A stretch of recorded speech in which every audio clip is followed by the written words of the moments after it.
Okay. Dr. Jones-Bodie, thanks for giving me the opportunity to share something I feel is very appropriate for all comm studies majors, especially at dinners such as this one tonight. I want to remind you all about something small and cheap that we should all carry with us at all times, which can make or break a first impression received or given while out at any company training function, school function, or a dinner reception such as the one you're at right now.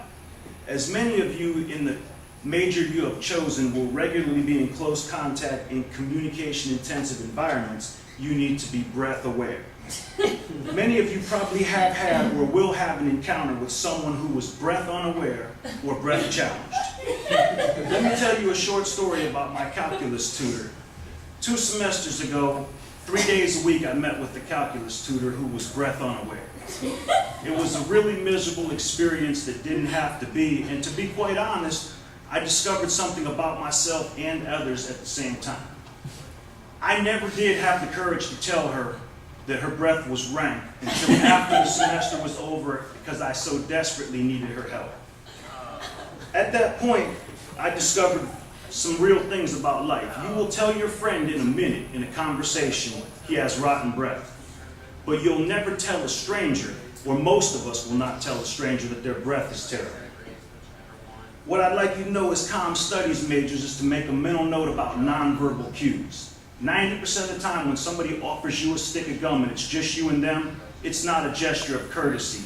It's them screaming for help about how bad your breath really is. If 3 or more are in a group, that's courtesy. The transition, what I'd like to point out is, if you think this isn't the case, imagine you stepped into an elevator Monday morning. You saw the CEO or a first-line supervisor who you've been waiting for an opportunity to get alone. You just gave the best 60-second elevator speech to the 14th floor that you've ever given. What you're not aware of is you were breath unaware.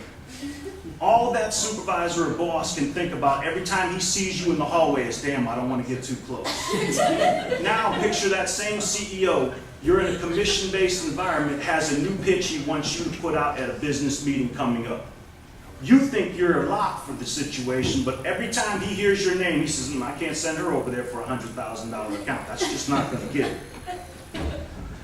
So, as you all are aware, nobody gets the chance to make a first impression twice. In closing, I would like you to note, I said breath awareness 8 times at least. I'm going to say it a few more times. Breath awareness requires 1 to keep gum or mints inside of your pocket, purse, hands, briefcase, desk, anywhere you may feel the urge or at some point have to come into contact with another person and intend to speak. What I want you to do is be the friend we talk to, not about. Be breath aware.